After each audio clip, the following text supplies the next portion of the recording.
네, 강프로입니다. 자, 두산 에너빌리티 보겠습니다. 자, 일단 25년도가 이제 시작입니다. 25년이 시작인데 일단 원전 관련된 종목군들을 볼 때 우리가 가장 중요하게 봐야 될 내용들이 있습니다. 지금 한국 시장에서 정치 불확실성이나 이런 부분들, 그리고 원전 관련된 예산이 다 삭감되었다는 부분 때문에 12월 달에 하락이 나왔다, 그렇게 보시는 분들이 많은 것 같아요. 뭐 틀린 말은 아니죠. 근데 여기서 제가 하고자 하는 이야기는 그걸로 인한 가격 반영이 다 끝났다는 겁니다. 그리고 주식시장에서의 시세 논리는요, 철저하게 선반영합니다. 선반영.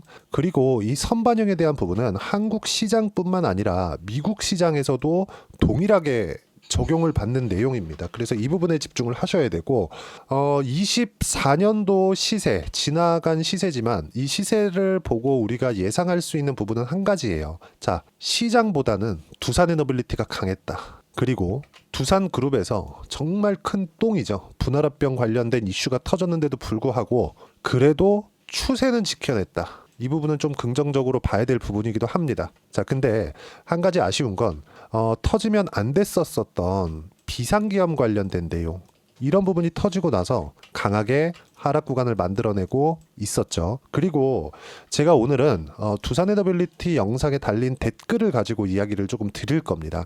몇 가지 이렇게 잘못 보고 계신 분들이 있는 것 같아서 그 부분에 대해서도 이야기를 드릴 건데, 그 첫 번째 내용이 요겁니다. 자, 요 내용이에요. 자, 내용을 보시면 국가에서 자금 지원 안 하는데 기업 혼자 수출 못 한다, 이런 얘기가 있어요. 근데 아까 전에도 제가 말씀을 드렸지만 주식시장은 선반영합니다. 선반영하는 건 아직 벌어지지 않은 일, 이걸 가지고 주가가 올라간다는 거죠. 그러면 아직 벌어지지 않은 일을 가지고 돈이 들어오기 때문에 주가가 올라가는 거예요. 그러면 우리가 이해를 돕기 위해서 이걸 한번 보시죠. 이 내용에 대해서 이해를 하는 게 정말 중요합니다. 그리고 이 내용에 대해서 이해가 되었을 때는 주식시장에서 꾸준하게 수익을 볼 수 있을 거예요. 자, 이건 일단 뉴스케일 파워의 주가인데, 뉴스케일 파워의 주가는 제가 이따가 이야기를 드릴 거고 24년도 그리고 23년도에 빼놓지 말고 봐야 되는 기업이 두 가지가 있습니다. 그게 테슬라하고 엔비디아예요. 23년도부터는 엔비디아고요. 24년도 중반 이후부터는 테슬라죠. 그리고 23년도에 테슬라 같은 경우에 어떻게 움직였는지도 참고해서 보면 주식시장에서 시세가 어떻게 돌아가는지, 그리고 우리가 25년도에는 어떻게 시장을 바라봐야 되는지를 이해할 수가 있을 겁니다. 자, 엔비디아의 딱 2년치 움직임을 보겠습니다. 이렇게 보면은 보기가 좀 어려우니까 조금 키워서 23년도부터 2년치 움직임을 보겠습니다. 자, 내용 한번 보세요. 1월 9일로 찍혀 있죠. 첫째 주입니다. 23년도에 15달러예요. 그러면서 주가가 10배 올랐죠. 대략 2년 정도의 기간이 걸렸습니다. 자, 그러면 엔비디아의 실적이 전환되기 전에 주가는 우리가 여기 150달러에서 밑에를 보면 여긴 되게 싸다고 생각하죠. 근데 우리가 다른 방향으로 한번 생각을 해보셔야 됩니다. 22년도에는요, 금리를 가파르게 올리면서 뭐가 나왔습니까? 하락이 강하게 나왔죠. 금리는 할인율입니다. 금리 관련돼서 제가 간단하게 이야기를 드릴게요. 이 부분도 이해를 해놓으시면 좋아요. 금리는 할인율이에요. 금리가 높으면 높을수록 주가는 프리미엄을 받고 움직이기 때문에 이 프리미엄에 대한 할인폭이 커집니다. 즉 금리가 5%다 그러면 5%만큼 할인폭을 적용해서 주가가 더 높아질 수 있는 상황을 막는 거예요. 이것보다 더 큰 성장을 할 수 있는 상황이 나와야 주가가 올라가는 거예요. 그러면 22년도에는 금리를 가파르게 높이기 시작을 했고, 그게 인플레이션 때문이죠. 그러면 금리를 높였기 때문에 할인폭이 커졌다, 이렇게 보기보다요, 결과적으로는 이게 맞는데 금리를 높이는 이유에 대해서 우리가 생각을 해보자는 거죠. 강제로 경기를 다운시킨 겁니다. 경기를 흔히 얘기하는 컴다운 시킨 거예요. 그렇죠. 어쩔 수 없죠. 인플레이션을 잠재워야 되니까, 물가를 잡아야 되니까. 그러면서 할인폭이 커졌고, 그 할인폭을 적용받은 결과 엔비디아 같은 경우 어떻게 됐나요? 물론 이제 물가를 강제로 잡는 과정에서 경기에 대한 충격을 받고 거기서 매출에 대한 부분, 그리고 이익에 대한 감소가 나오니까 당연히 주가가 떨어지는 거죠. 할인율이라고 이야기를 드렸었던 거하고 같은 이야기가 되는 겁니다. 근데 그 이후에 23년도에 이때부터는 실적이 안 좋았었거든요. 근데 그 이후에 어떻게 됐습니까? 상승하기 시작했죠. 그러면 보세요. 10달러부터 22달러, 거의 100% 정도의 상승세가 나왔었던 여기 10월달 이후에 한 달, 두 달, 세 달, 네 달, 다섯 달 정도, 다섯 달 정도 동안 엔비디아의 상황이 두 배만큼 좋아졌나요? 실적이 두 배만큼 좋아졌어요? 그게 아니라는 겁니다. 이게 아니에요. 근데 주가는 어떻게 됐나요? 신고가를 만들고 나서부터 상승폭을 강하게 키웠고 급기야는 5월 달에 여기 강하게 갭상승을 시켰던 부분이 있죠. 이 구간이 실적을 확인하는 구간이에요. 자, 그럼 우리가 여기서 하나 보고 갑시다. 국가에서 자금 지원 안 하는데 기업 혼자 수출 못 해요. 이건 우리가 나오면 좋지만 국가에서 자금 지원하면 좋아요. 근데 이런 부분이 굳이 없다고 하더라도 앞으로 원전 생태계가 다시 세계적으로 구성된다는 그런 부분에 대한 기대감만 가지고 있다고 하더라도 주가는 올라갈 수 있다. 제가 기다리는 게 앞으로 어디 수출할 거예요? 제가 그걸 어떻게 하나요? 하지만 원전에 대한 부분은 기대감을 지속적으로 가지고 있다는 점, 25년도에는 그걸 집중적으로 우리가 기억하고 있어야 됩니다. 자, 그래서 제가 아까 전에 말씀드렸었던 SMR의 이 주식을 보면 돼요. SMR 주가, 그쵸? 뉴스케일 파워 어떻습니까? 24년도 들어서 얼마입니까 여기?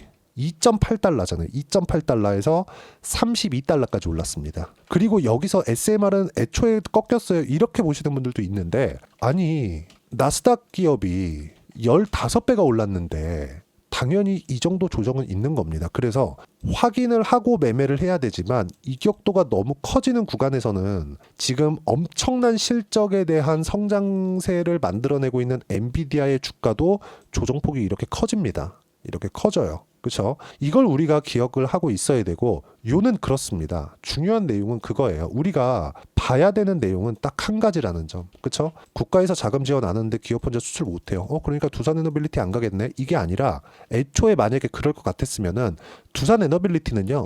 이렇게 추세를 유지하지도 못해요. 이렇게 보면 추세가 다 깨진 거 아닌가요? 이렇게 보실 것 같은데 업종 차트랑 비교해서 보면 알 수 있죠. 이런 게 추세가 깨진 겁니다. 코스닥 보세요. 이게 2023년 7월 달이에요.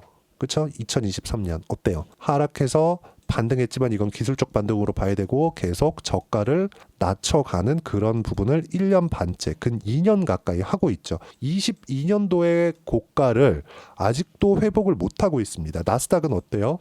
급등세를 보이고 있다. 우리가 이 부분에 대해서 집중을 해서 봐야 돼요. 시장 대비해서 그동안 강한 움직임을 보여왔었던 게 어디에 있느냐. 그리고 두산그룹에서, 그쵸? 두산 지주사 같은 경우에 보세요. 두산그룹에서 여기 24년 7월 달에 정말 이 분할합병이라는 똥을 싸지만 않았더라도 이 정도까지 시세가 더디게 움직이진 않았을 겁니다. 두산 보세요. 두산 에너빌리티보다는 두산이 더 가볍습니다. 회복했잖아요. 그렇죠? 이만큼 시세를 따라갈 수 있다는 점, 그리고 원전에 대한 부분은 사실상 대안이 없다는 점, 그리고 일론 머스크와 트럼프가 원전을 사용하려는 이유는 일론 머스크가 하는 일 중에서 원가 절감을 안 하는 일이 있나요? 없죠. 단가를 굉장히 중요하게 생각을 합니다. 그리고 항상 대량 생산 방식을 채용을 하죠.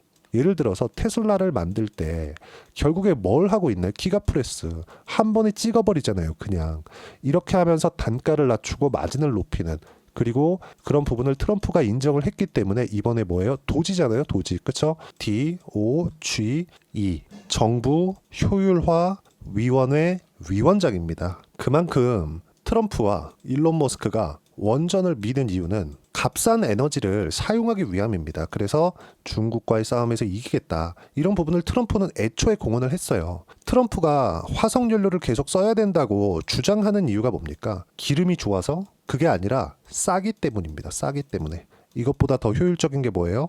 원전이에요. 그렇기 때문에 마이크로소프트, 아마존, 그렇죠? 아마존에 대해서 아시는 분들은 아실 것 같은데 우리나라 쿠팡이 있죠. 쿠팡이 아마존을 본따서 만든 겁니다. 그리고 이만큼, 그쵸?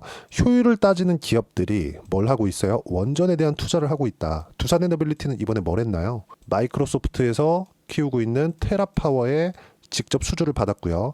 뉴스케일 파워하고도 실제 계약건이 이루어졌다는 점. 이게 중요한 거지. 여기서 정부에서 물론 이런 것까지 다 지원이 된다면 훨씬 더 좋겠죠. 훨씬 더 좋습니다. 근데 이게 굳이 되지 않았다고 하더라도, 그쵸? 이루어지지 않는다고 하더라도 주가는 기대감으로 인해서 선반영한다. 딱 그게 만약에 시작이 되잖아요. 그러면 두산 에너빌리티도 보세요. 7월 18일 날 체코 원전 수출에 대한 결과가 7월 18일 날 나왔습니다. 근데 그 전에 이미 뭐가 나왔나요? 신고가를 만들어냈죠. 두산 같은 경우에도 마찬가지잖아요. 어때요? 3월 달부터 신고가를 만들어냈고 정확하게 그쵸? 이때 고가를 찍고 하락한 거죠. 우리가 매매를 해야 되는 구간은 신고가를 확인한 이후에 매매 타점을 잡아야 된다는 겁니다. 그러면 제가 원전 관련된 종목을 지속적으로 추적을 해야 된다고 이야기를 드렸지만 제가 아직 매매를 하지 않고 있는 이유도 그것 때문이고, 저는 일단 하나오션을 포함한 조선주 그리고 바이오 쪽을 먼저 공략을 하고 있다. 왜? 반등이 먼저 나왔으니까. 그리고 그 내용에 대한 부분은 여기 소통방에서 하나하나 빠짐없이 무료로 공유를 하고 있습니다. 자, 가장 중요한 건 가격을 어떻게 잡는지. 아까 전에 제가 모든 주식시장에서의 주식은 선반영된다 그랬죠. 이거는 예외가 없습니다. 이미 벌어진 일이라면 주가는 이미 올라와 있습니다. 이 부분을 보셔야 돼요. 엔비디아 마찬가지죠. 엔비디아도 지금까지 올라가고 있는 이유가 왜 그렇습니까? 실적을 확인하고 지금보다 실적이 더 좋아질 수 있기 때문에 올라가는 겁니다. 자, 그럼 두산에너빌리티는 여기서 우리가 이제 끝났다 이렇게 생각해야 되는 구간이 언제예요? 추세를 깼을 때. 근데 여기서 추세를 깨기 위해서는 뭐가 나와야 돼요? 한국 시장이 이것보다 더 안 좋은 상황이 벌어져야 되는데 한국 시장은요 지금보다 더 안 좋아질 수가 없습니다. 그러려면 삼성전자에 대한 하락 구간이 나와야 되는데 그럴 수가 없는 상황에 있습니다. 그리고 제가 다음 영상으로도 이야기를 드리겠지만 자꾸 외환 위기가 올 수 있다는 내용들을 자꾸 언급을 하시는데 그렇지 않습니다. 25년쯤 전에 터졌던 IMF의 상황하고 지금하고는 달라요. 물론 1월 달에 이제 1월 초가 되면 나올 겁니다. 외환보유고가 나올 거예요. 이번에 비상계엄이 터지면서 한국 시장에 혼란이 있었고 그 혼란을 막기 위해서 한국에 있는 외화를 많이 소진을 했을 겁니다. 달러가 좀 줄어있긴 할 거예요. 근데 외환위기를 불러올 만큼에 대한 상황은 아니라는 점, 이 부분을 조금 알고 계셨으면 좋겠고, 우리가 선반영에 대한 부분 그리고 정부에서 지원이 나오면 좋겠지만 나오지 않더라도 원전에 대한 기대감은 계속해서 존재할 수밖에 없다는 점, 그게 AI 시대에 왔기 때문에 그렇다는 점, 그리고 엔비디아의 실적을 보면 GPU에 대한 판매량이 지속적으로 늘어나고 있고 그런 부분에 따라서 엄청난 전력 소모가 있고요. 이 내용에 맞춰서 미국에서는 설비 투자가 있는데 이 설비 투자에 맞게 전기를 공급하기 위해서는 앞으로 원전 말고는 대안이 없습니다. 그래서 24년도에 뉴스케일 파워, 그렇죠? SMR의 주가가 10배 이상 상승이 나온 거고 단기간에 많이 올랐기 때문에 지금은 조정 구간에 있지만 그 구간에 맞춰서 우리가 두산에너빌리티의 가격대를 보고 타점을 잡는 게 중요합니다. 그리고 그 내용을 소통방에서 이야기를 드리고 있는데, 가격을 확인하기 전까지는 시세에 대한 부분을 계속 체크를 해야 되지만 그렇기 위해서는 한국 시장이 너무 안 좋기 때문에 시장에 대한 판단을 먼저 해야 됩니다. 자, 24년이 끝날 때, 그쵸? 시장 종료, 삼성전자, 하이닉스, 초대형주는 멈춰 있다. 근데 바이오가 먼저 떴죠. 그래서 코스닥의 반등이 조금 강하게 나왔습니다. 그래서 저는 바이오 쪽으로 12월 달부터 계속 공략을 하고 있었고요.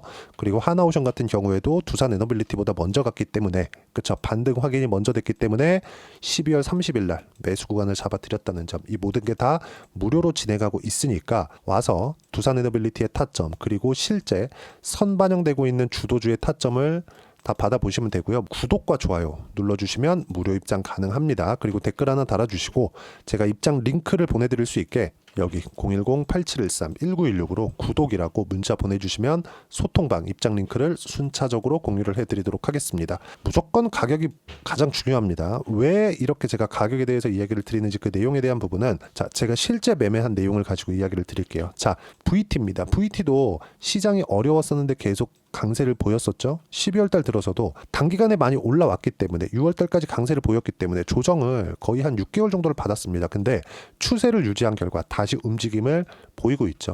항상 기다리는 가격대, 어디까지 내려오면 사야지, 이런 가격은 오지 않습니다. 추격 매수를 하라는 게 아닙니다. 특정한 구간에 타점을 잡을 수 있어야 되고, 그랬을 때 수익 구간을 이렇게 계속 가져갈 수 있고 쭉 내려보더라도 16%, 9% 꾸준하게 수익 구간을 만들어갈 수 있습니다. 그리고 정확하게 신고가 구간을 맞춰서 공략했다는 점을 주목하시면 되고, 이 내용에 대한 부분 모두 소통방에서 공유를 하고 있고요. 다 무료입니다. 자, 원전을 이야기하고 있으니까 하나를 더 보겠습니다. 두산입니다. 두산. 자, 자, 내용 보시면 어때요? 상승하는 구간에 공략한 결과 4%, 14% 꾸준하게 수익 구간 만들었죠. 다시 확인했기 때문에 매수 타점 잡을 거고, 두산 에너빌리티도 두산이 돌파하는 구간에 맞춰서 두산 에너빌리티도 같이 강세를 보일 거고요. 그 구간에 맞춰서 제가 타점 잡고 매매 예정이고요. 실제 두산 에너빌리티에 대한 부분도 제가 실제 어떻게 매매했는지 본다면 신고가 구간에서만 매매를 했고, 체커 원전 발표된 이후에 시세가 진행되지 않았기 때문에 매도를 한 거고, 지금은 두산과 함께 타점을 기다리고 있다는 점, B가 찍혀있지 않죠? 이런 부분들을 소통박에서 무료로 공유하고 있으니까 구독과 좋아요 눌러주시고 댓글 하나씩 달아주시고, 입장 링크를 제가 보내드릴 수 있게 010-8713-1916으로 구독이라고 문자 보내주시면 소통방 입장 링크를 순차적으로 공유를 해드리도록 하겠습니다. 무조건 가격이 중요하다고 제가 누차 강조를 드리고 있고, 이 가격에 대해서 이해하기 위해서요, 제가 요 내용 두산에너빌리티의 단기 보유 전략, 단기는 2주입니다. 2주 동안 내가 어떻게 수익 전환시킬 것인가, 그 내용에 대한 부분이고, 2주 안에 수익 전환시키기 위해서는 가격에 대한 부분 너무 중요하고요.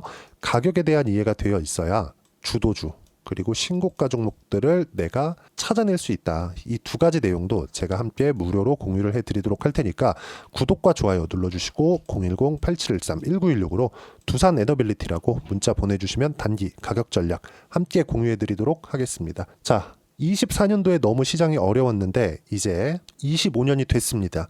25년도에는 시장이 바로 반등할 거예요. 또는 25년도에 시장이 굉장히 좋을 겁니다. 이렇게 이야기는 못 드리겠습니다. 하지만 종목이 더 이상, 그쵸, 삼성전자가 완벽하게 꺾이면서 시장을 폭락으로 이끌고 가는 그런 상황은 나오기가 어렵습니다. 그래서 제가 말씀을 드리지만 25년도에는 종목 장세가 열립니다. 그 중에 24년도에 많이 빠진 종목이 아니라 버티고 있었던 종목군들이 주도주가 될 겁니다. 그 종목군들이 그나마 모멘텀이 살아있는 종목군들이니까요. 그 종목군들 중에서 1월 달에 어떤 종목을 공략해야 되는지 제가 딱 한 종목만 준비를 해놨으니까 영상 끝까지 시청하시고요. 모든 분들이 성공 투자하셨으면 참 좋겠습니다. 네, 4분기가 돼도 시장의 회복세가 나오지 않고 있습니다. 미증시는 계속해서 좋은데 한국 시장은 어려운 구간이 계속됩니다. 이 가운데서도 영상을 끝까지 시청해 주시는 분들을 위해서 제가 4분기 그리고 25년 1분기까지 주도할 수 있는 주도주를 준비를 해왔습니다. 같이 공유를 해드릴 거고요. 이런 부분들을 제가 계속 같이 매매를 하고 있습니다. 자, 내용 보시면 1분기와 2분기 그리고 1분기부터 3분기 지금까지도 강세를 보이고 있는 알테오젠과 같은 종목군들 다 제가 매매를 해왔었던 종목군들이고요. 최근까지도 매매를 같이 해오고 있습니다. 자, 저는 가장 투명하게 공개를 하고 있죠. 제가 매매하는 내용들을 다 오픈을 해서 이야기를 드리고 있습니다. 실제 제 계좌 수익률들이고요. 이런 부분들을 어떤 식으로 내는지를 이해하고 파악해야 되는 게 중요합니다. 자, 내용 보시면 HLB 어떻습니까? 상승하는 구간에 매매한 결과 31.9%의 수익 구간 1월 달입니다. 그쵸? 이걸 제가 5월 달까지 매매를 꾸준하게 해왔고 마지막 매매는 6월 달에 끝냈습니다. 하한가 두 방을 피하고 다시 마지막에 그쵸, 20% 정도 수익 구간까지 이 부분도 확인시켜 드릴게요. 알테오젠 같은 경우에는 여기 5월과 6월 달에 매매한 내용인데 매수 타점을 2번 잡았죠. 그리고 매도를 4번 잡은 결과 33%의 수익 구간 한 군데에서만 이렇게 나온 거고, 이 부분을 다시 한번 확인해 보면, 자, 알테오젠을 한번 쳐보겠습니다. 알테오젠 딱 쳐보면 제가 여기 2월과 3월 달 그리고 5월과 6월 달 그리고 9월 달까지 매매 구간을 꾸준하게 만들어 왔죠.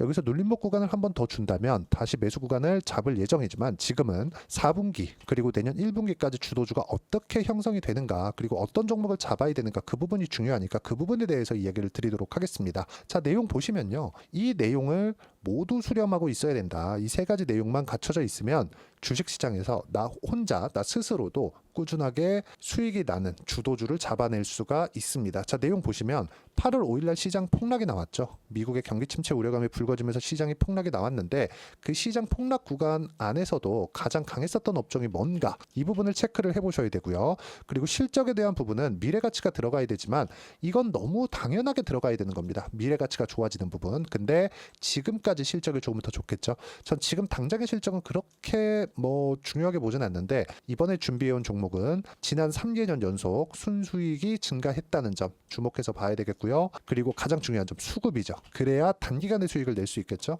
이건 뭐냐, 저점 매집봉이 꾸준하게 나오고 있는가, 외국인들의 미친 매집이 나오고 있는가, 이런 부분인데 이 종목이 뭐냐, 제가 이렇게 차트로 준비를 해왔습니다. 자, 내용을 간단하게 보셔야 돼요. 폭등 전에 꾸준하게 매집봉이 나오는가, 그리고 시장 폭락 즉 시장보다 강한 움직임을 보이고 있는가. 여기가 8월 달입니다. 8월 달에 똑같이 폭락이 나왔지만 회복하는 과정에서 빠르게 회복 구간을 만들어냈죠. 제가 종목만 띡 던져 드리는 게 아니라 아까 전에 말씀드렸었던 대로 여기 소통방에서 어떻게 대응하는지, 그리고 어떻게 가격대를 잡아야 되는지, 이런 부분까지 제가 함께 공유를 해드리고 있으니까 이 내용 확인해 보시면 됩니다. 시장에서 강한 종목은 제가 모두 참여해서 매매를 하고 있다고 보시면 됩니다. 자, 그런데도 불구하고 제가 왜 15에서 30%냐?